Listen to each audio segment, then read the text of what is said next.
kind of thing, you know. And his body blows up the truck. Stunt guys were ready to do it. They wouldn't let me do it. They cut it. They said there wasn't enough time. It was all about time. But the ending is the most important thing, the thing that you were asking. Barbara comes back to the house, and she sees something in the attic, and she thinks it's Ben. So she goes up to the attic, not into the dining room or living room.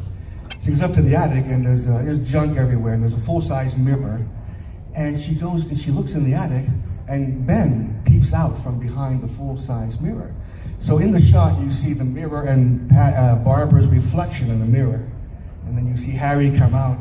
So you see it's a two-shot, him and Barbara in the mirror. And you see her raise the gun. And Harry ducks behind the mirror, and then the mirror shatters. Because she fires. She kills him just like she does in the kitchen or in the living room. And he falls, it's like a point of view of him falling, and he looks up and he sees her reflection in the mirror, and she's all fucked up because the bullet, shattered the mirror. And that's when she becomes one of the rednecks, because she says there's another one up here for the fire. Then they drag Ben and Harry to the fire, put them in the fire together face to face, and that's when they burn to nothingness for the end credits. They wouldn't let me do it. No time, they said. But that movie would have been a lot different. But still, like you said, it's a lot of people's favorite remake, and you get a bit of a sequel at the end. Yeah. Thank you for making Barbara in the remake look badass. Well, I had just seen Sigourney Weaver in Alien, and I wanted a female hero that kicks ass. And the first time I met Patty, she was kicking the shit out of her boyfriend in a fight class in college. It was like a fight class, And she turned to me and she said, "How was that?" No, ask the teacher, because I was just visiting. Then I went to the school, and then I met Patty, and then it's me and her boyfriend Tasso. You know who Tasso is if you know any of our movies, So that's the history of Barbara on Night. Savini sucks. That must be Kane Hodder. You know he has erectile dysfunction? He was just telling me how hard it is with that penis pump.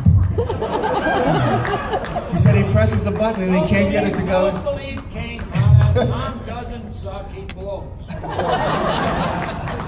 Oh, this is gonna. Are they having a panel now? No. Next. Oh, this is gonna be great. No, this is gonna be great. No, Dash and Hodder together it's a nightclub act, I swear to you. Are we done? No, we're not done yet. Oh, I had I a thought clip. because he was here. No, they're going to a photo op right now. Oh, okay. Casting for Night of the Living Dead had to be really important, I think, to keep up with the original. The late Tom Tolles you casted as Harry Cooper. Yeah. Talk about working with him, who was really a great actor that didn't get his due. I wanted everybody to look like the characters from the first movie, except for Barbara, because I knew I was going to do something different with her. So Tom, I wanted the ball. I didn't know Tom. Somebody suggested let's see, Henry, the Portrait of a Serial Killer, that Tom was one of the killers. Somebody just suggested him. He sent me his picture. I never heard him talk or anything. So I cast him just on hearsay from other people. And he was hilarious. He would just be between takes. Between takes, he's a stand-up comedian. If you know Tom, But Tony Todd came in, and Larry Fishburne auditioned for Ben. Lawrence Fishburne and the guy from ER, LaSalle, I think is his name. Eric LaSalle, he auditioned for him. But Ben came in, and I gave him the script, and he walked outside. 5 minutes later, he came back without the script and knew all the dialogue with the person that was reading the lines, and produced tears, in the scene. I closed the book. I said, you got Ben, So, and who else? McKee Anderson. How did she get cast? I think somebody suggested her. Bill Butler sent a tape, like a videotape of his audition. I cast him right away. What about Bill Moseley? Oh, Bill! I called Bill and said, "Bill, read the script. Pick any part you want, as long as it's Johnny." He wanted to play Harry. I said, no. So, and he had some. He was hilarious too. You surround yourself with friends when you're working, and it's not a job anymore. You're just having a blast. Come on over to this gentleman over here in the corner.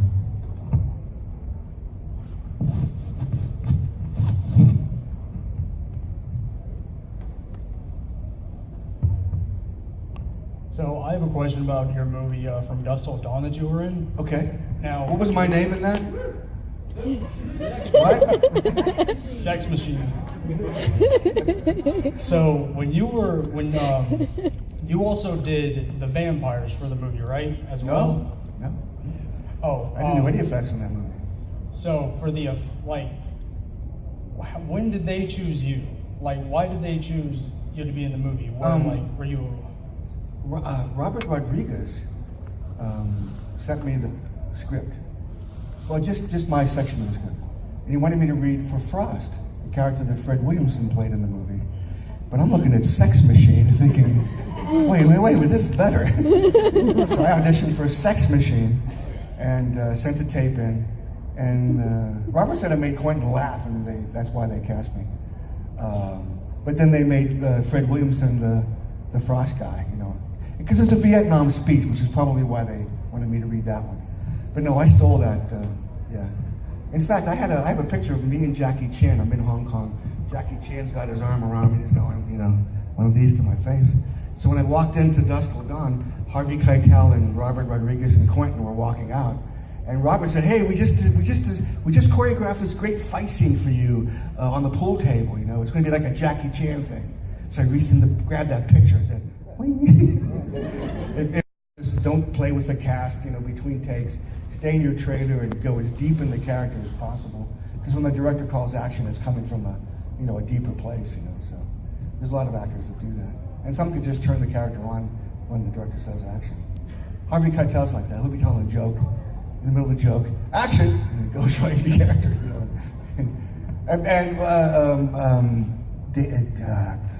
Dennis Hopper, on Texas Chainsaw. Before a scene, he would spin. He would just spin in the room.